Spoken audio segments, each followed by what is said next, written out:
მოკლედ ბავშვობიდან მიხარი ამ გზის გავლა, როდესაც გურიაში მივდივარ და ეს ის დღეა, როდესაც დავიზურგეთ, აგერ მე და მამა ჩემი სავსეა მანქანა და მივდივართ გურიაში, კვლავ რო გადავიღოთ ჩვენი YouTube არხის ახალი ეპიზოდები.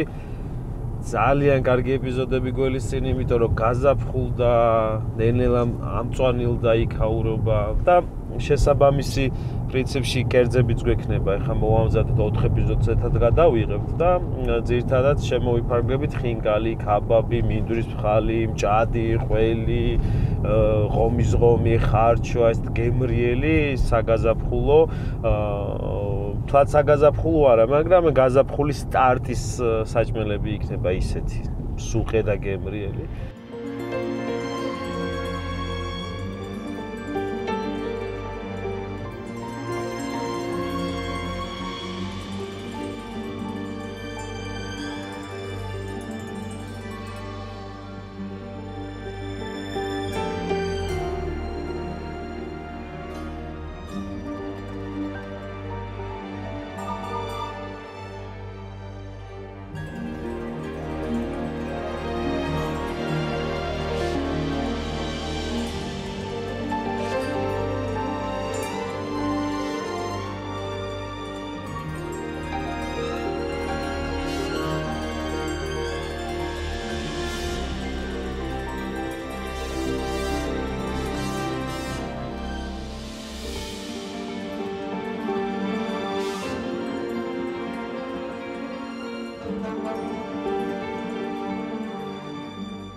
ის რომ ხინკალი ქართველებისთვის დნმ-ის ნაწილია და კულტურული მემკვიდრეობის ძეგლია, ეს ყველამ კარგად ვიცით და ქართველებს მის გარეშე ცხოვრება და ყოფა რო არ შეგვიძლია, ეს ყველამ კარგად ვიცით. მაგრამ მთავარია აქ და მნიშვნელოვანია, რომ ეს კულტურული მემკვიდრეობის ძეგლი და უნიკალური კერძი მოვამზადოთ სწორად, აუთენტურად. იმიტომ რომ თანამედროვეში რამოდენიმე ხინკალი შემოვიდა ჩვენ ცხოვრებაში, რომელსაც რა თქმა უნდა აქვს უფლება რომ იყოს ჩვენს გარშემო, თუმცა უნდა ვიცოდეთ, საიდან მოდის ხინკალი და რას უნდა მივაქციოთ ყურადღება. ჩემ და სამწუხაროდ ხინკალში ცომს იმდენ ყურადღებას არავინ არ უთმობს, რამდენადაც ხორცში წვენს და მის გემოვნურ თვისებას, უფრო სურნელს, მწვანილის დამატებას. ასე რომ ეხლა დღეს მე მინდა მეტი აქცენტი გავაკეთოთ ცომზე და გითხრათ ძალიან მნიშვნელოვანი დეტალები. პროპორციულად რა რამდენი და როგორ ამ ყველაფერსაც გეტყვით, აქ გვაქვს 3 კილო 12%-იანი ცილის მატარებელი ქვილი. მე არ ვიძახი აქ უმაღლესი ხარისხის, პირველი ხარისხის, იმიტომ რომ როდესაც მაღაზიებში შედიხართ, დააკვირდით აუცილებლად ცილის შემადგენლობას. აქ ვერ შევისახით გეტყვით, რომ რამოდენიმე ფქვილის მიქსი ყოველთვის პურშიც და ნებისმიერ სხვა ცომეულში გამოდის უფრო უკეთესი. ამ შემთხვევაში ჩვენ გვაქვს 12%-იანი ცილის მატარებელი ფქვილი, დაახლოებით რო გითხრათ, ეს არის პირველი ხარისხი და ასევე გვაქვს ცეხვილი ფქვილი.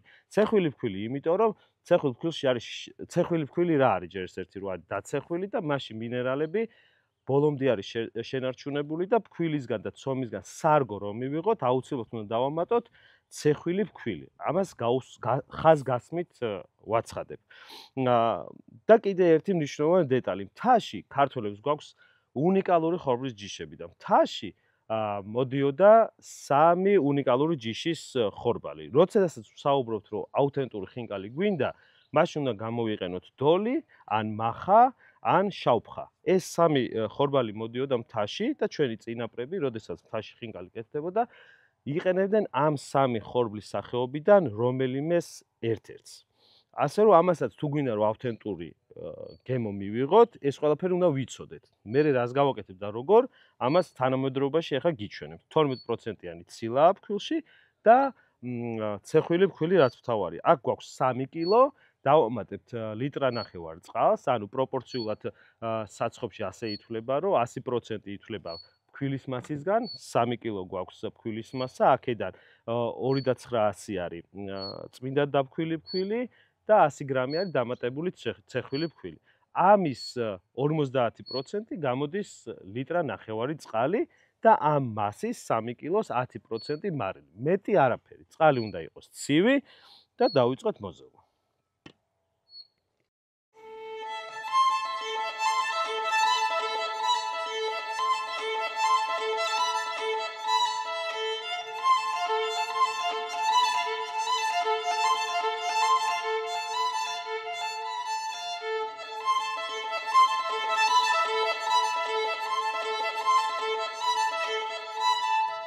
ვამზადეთ სამი სახის ხინკალს, მთიულურს, ტრადიციულს, ქალაქურს, რომელმაც დიდი კონკურენცია გაუწია უკვე მთიულურ ხინკალს და ასევე მინდა გავაკეთო დღეს განსხვავებული ხინკალი, ხინკლუკები, პატარები პირპირის соуში. პირპირის соусით.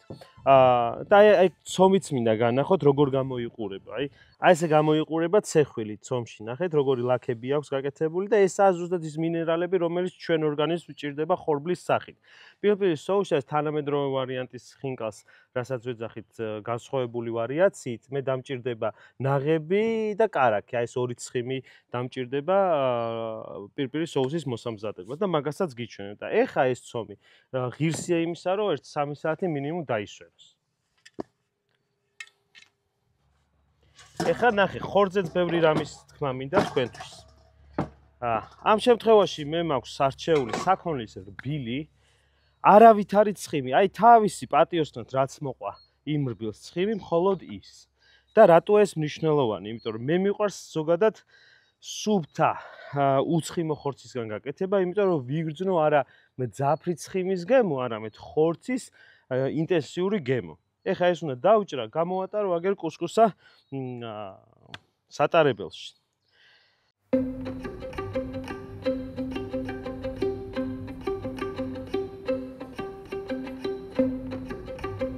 ეხა რო ვჭრიდი, შევხვდა და დამავიზა თქვენთვის მეთქვა, რომ ძალიან ცოტა არტალა მაქვს გამოყენებული, იმიტომ რომ არტალას ახასიათებს, ვისაც ოსობუკოს გადაცემა აქვს. ნახე, იქ ვსაუბრობ, არტალას ახასიათებს მისი ჟელატინისებურება.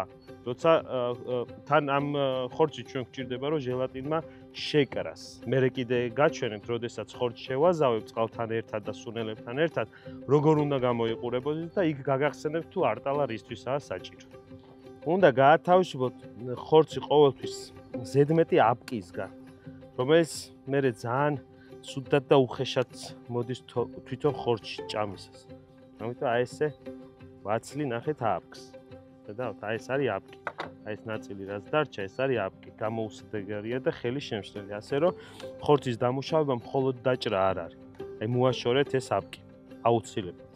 ყველა არა მარტო ხინკალში, ეს კიდე გატარდება და დაქუცმაცდება, მაგრამ ყველა კერძში, სადაც ხორცს იყენებთ და ხორცს არ აქვს მნიშვნელობა, საქონლის იქნება თუ ღორის, აუცილებლად ზედმეტი აპკი მოაშორეთ. რაც არც ისე რთულია. ხშირად გვეშლება და გონია რომ აუცილებელია რომ ხინკლის ფარში შედგებოდეს საქონის და ღორის ხორცისგან. ვითომ ღორის ხორცი მეცხიმს აძლევს და ის წვენი რაც ახასიათებს ხინკალს, აი ღორის დამსახურებითაა. რა თქმა უნდა არსებობს უფლება აქვს, მაგრამ საქონლის ხორცი თუ სწორად მოამზადებ, ის წვენი რაც ბულიონია ჩვენ ენაზე, აუცილებლად ექნება. და ის ტრადიციული მამაპაპური ხინკალი კეთდება მხოლოდ საქონლის ხორცით, ან ბატკნის, ან ცხვრის ხორცით. რატო? იმიტომ რომ მთაში ღორის ხორცი არ ითვლებოდა წმინდა საკლავად. ასე რომ ნუ მოიგონებთ და ნურავი ნუ გააკეთებთ მთიულურ ხინკალს ღორის ხორცის ნაზავი. მთიულური მხოლოდ არსებობს ხბო, ცხვარი ან ბატკანი. დანარჩენი არის თქვენი ინტერპრეტაცია ან უბრალოდ ქალაქური ხინკალი. გამოვატარეთ ხორცს მთლიანად და მერე გავყავ ორ ტოლ ნაწილად. ეს დიდი ჯამი აღმოჩნდა, აგერ პატარაც მაქვს. წაწვენილი გავაკეთებ.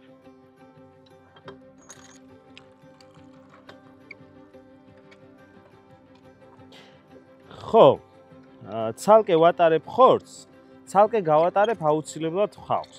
ასევე შეიძლება ვიღაცამ თქვას, რომ რატო არ კეპავს ავთო ხორცო, თუ ის ნამდვილი მთიულური ხინკალი უნდა რომ გააკეთოს. ეს იქნებოდა თავის მოტყუება და თქვენი მოტყუებაც, ეხლა მე აქ რო დამეწყო კეპვა. იმიტომ რომ იცი რა არის, რაღაცას ფეხი უნდა აუწყო და როდესაც არის სატარებელი, ეს დაკეპილი არ არის ჩემი აზრით აუცილებელი, მაგრამ თუ სურვილი გაქვთ, ამ რეცეპტურაში არაფერი არ იცვლება, გინდ დაკეპე, გინდ ხორცის მანქანაში გამოატარე. ასე რომ ეს თქვენი ნება სურვილითაა, გინდ დაკეპეთ, ვისაც როგორ მოგწონთ.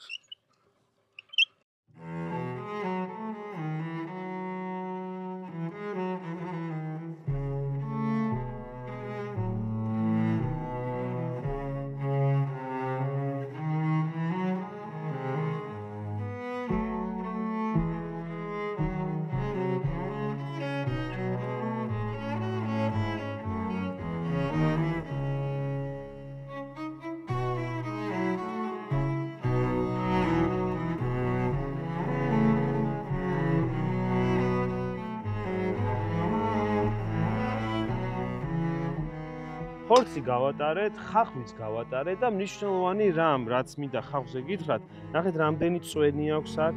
აი ეს უნდა გადავწუროთ აუცილებლად, იმიტომ რომ ხინკალში და სხვა ბევრ ისეთ საჭმელს, სადაც უწევს ხახვს გატარება, აი ეს მძაღე, მწარე, უსიამოვნო გემო რაც მოდის, არის დამსახურება აი ამ წვენის. და რეალურად ეს კარგს არაფერს არ გვაძლევს.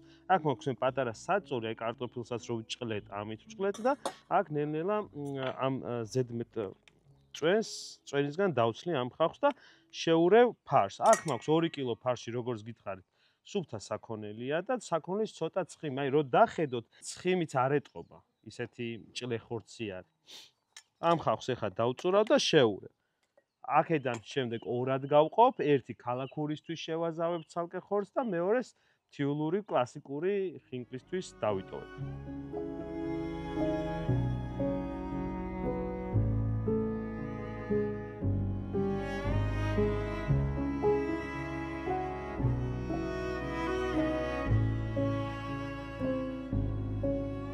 პირველი რასაც გავუკეთებ თიულ კლასიკურ ხინკალს არის კლიავი.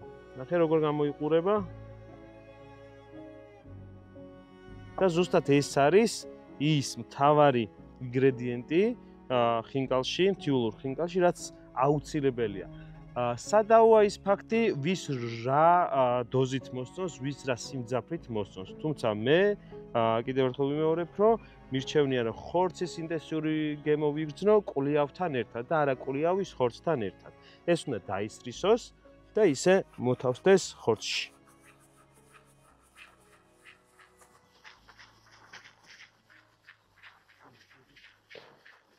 რეცეპტურით ეს არის ნახევარი ჩაის კოვზი 1 კილო ხორცზე. ამას უნდა მარილი და შავი პილპილი, მეტი არაფერი და წყალი.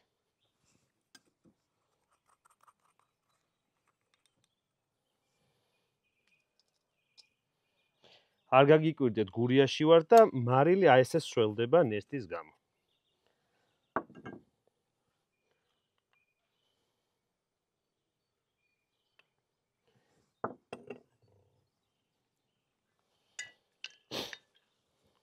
წყალს ვერავინ ვერ გეტყვით ზუსტ რეცეპტურად წყლისას, რადგან ხორცი არის ინდივიდუალური, ნაჭერი არის ინდივიდუალური, მე უბრალოდ განახებთ სტრუქტურას თუ წყლის დასხმის შემდეგ ხორცის მასა როგორ უნდა გამოიყურებოდეს. ხშირად გვინახავს ჩვენ, როდესაც ხინკლის ფარში წყალთან ერთად წყალში ტივტივებს ხინკლის ფარში. ეს არის გამორიცხული.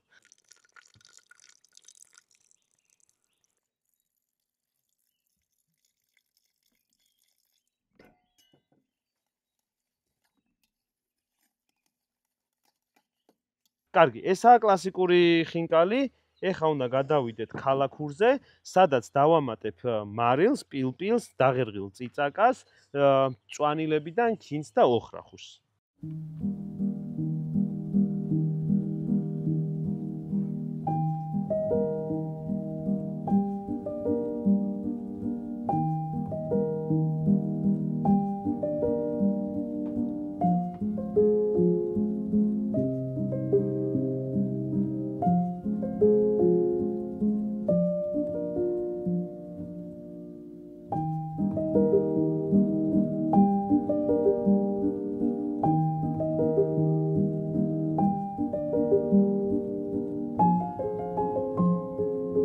შევაზავე ხორცი, ეხლა ამას ცოტა ხნით გადავდებ, ცეცხლს დავანთებ, ცეცხლზე შემოვდგავ. ამას ქვია გურულად ჩახანა.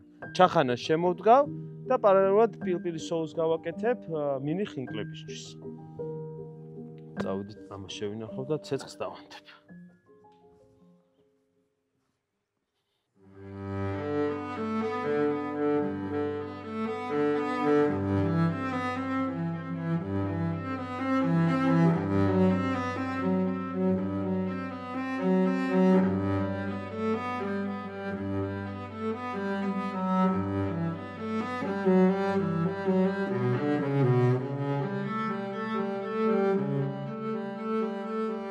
წავიდით ცეცხლისგან. დავიწყებ პილპილის სოუსის მომზადებას. ოპაც.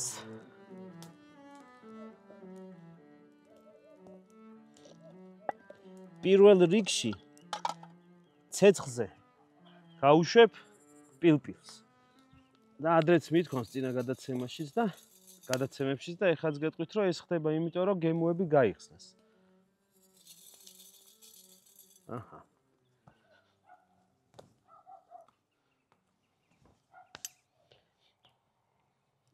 შეგიძლიათ ცალკე პილპილი ტაფაზე გახსნათ და ცალკე მოთუშოთ კარაქში ხახვი.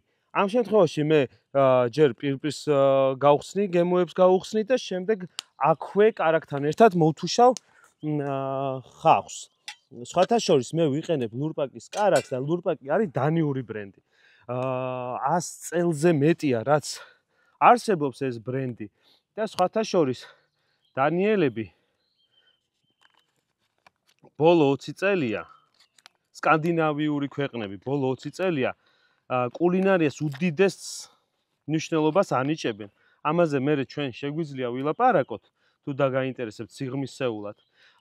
თუმცა ეხა ჩემი ნდობა ამ კარაქის მიმართ და დანიური კულინარიის მიმართ არის მაღალი.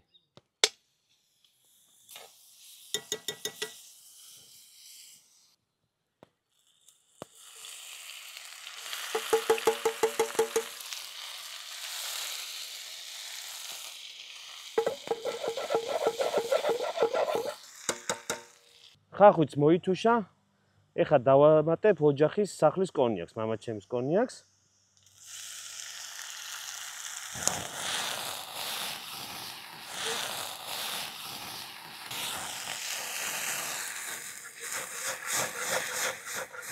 ნაღებს მე ვიყენებ ვირჯილიოს ნაღებს.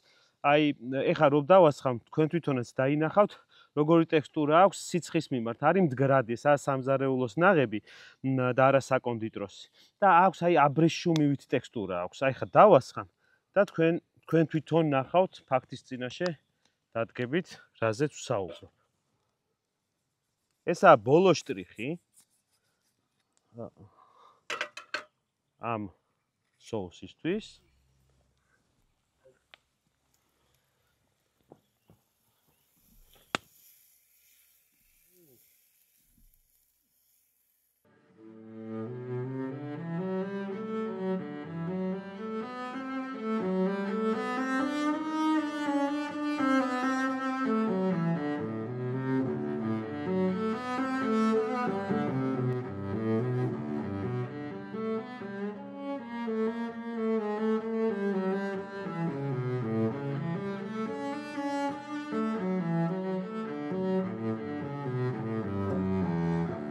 პრინციპში გავიდა 3 საათი ცოტა მეტიც დაღამდა ამასობაში და სომიც დასვენებულია, ფარშიც შეზავებულია, ცეცხლი ცანთია, წყალი ცხელია.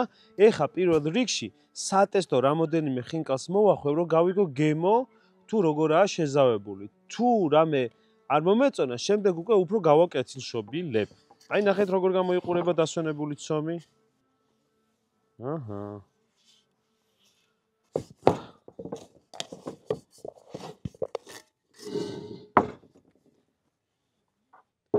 აი ნახე როგორ გამოიყურება ჩემი ცომი დასვენებული. ანუ ძალიან მაგარი არ არის. წელვადია, ელასტიურია, მომყვება. ეხა ცოტა სხელით გავიყვან და მერე უკვე საბრტყელებლით. ყველა მოქმედებას ხინკლის მომზადებისას აქვს უმნიშვნელოვანესი როლი, დიდი როლი აქვს მოკლედ. სისქეს გაბრტყელებისას, მთლიანი ცომისას. შემდეგ რო ამოვჭრით რა დიამეტრის იქნება და იმ დიამეტრისას რა სისქეზე გავაბრტყელებთ. მაგას ყველაფერს კიდე თანდათანობით აგიხსნით. ეხა ჯერ ხელით გავიყვან. რასაც ხელით ვერ მოვერევი, დანარჩენს უკვე საბრტყელებლით გავიყვან და გავაბრტყელებ თანაბრად.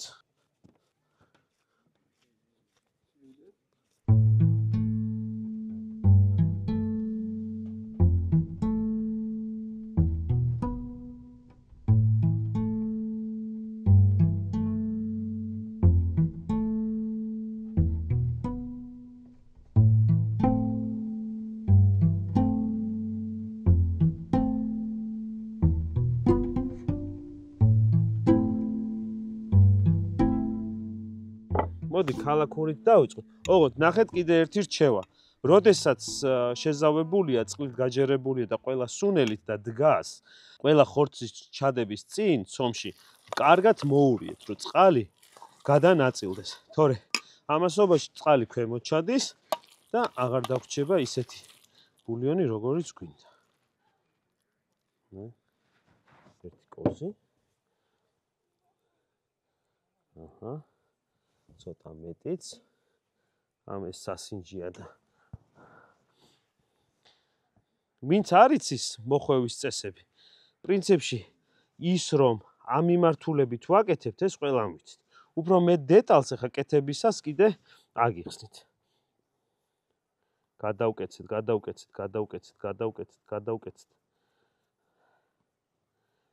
ნახეთ უკვე აქეთ მხარეს რომ მოდის,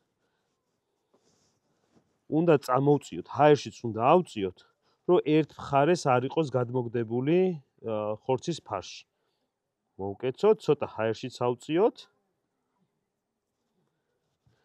და ნახეთ ამ თავს რო გავაკეთებთ, აქ თითი დაუტოვოთ, რომ ჰაერის ამოსავალი იყოს, იმიტომ რომ აქ თუ ჰაერი ზედმეტი რაოდენობით მოხვდა, ხარშვისას ბულიონი ისედაც წარმოქმნის ორთქლს ჰაერს და შეიძლება დაგვისკდეს, ან ფორმა იცვალოს ხინკალმა. ამიტომ ქვემოდან აი ესე შევკრათ. ავწიოთ ჰაერში და წავაწყვიტოთ ზედმეტი ცომი რაც იქნება.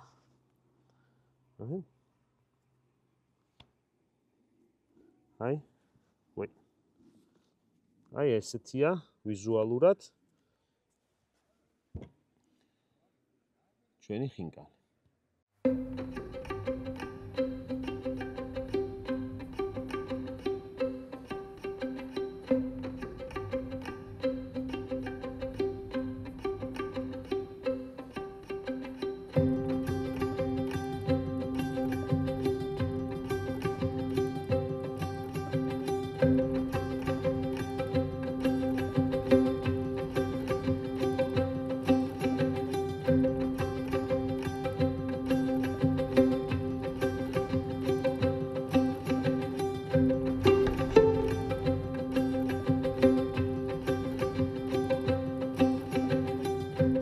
შევამოწმოთ რა გემოებზე ზის ხინკალი მშვენივრად გამოიყურება, აი ესეთი ხელშიც ისე ეტევა კომფორტულად.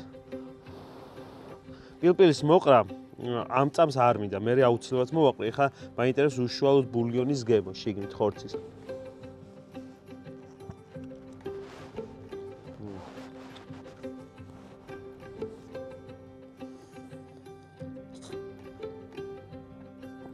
ეს ქალაქურია.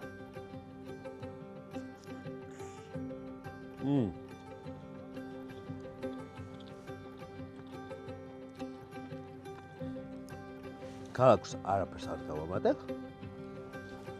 კუჭა მინდა. რომელია თიულური.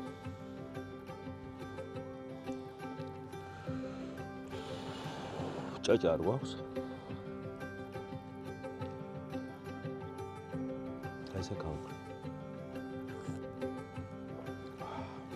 აი რა მომკალით და რა ვქნა ქალაქური, თიულური მირჩევნია ქალაქი.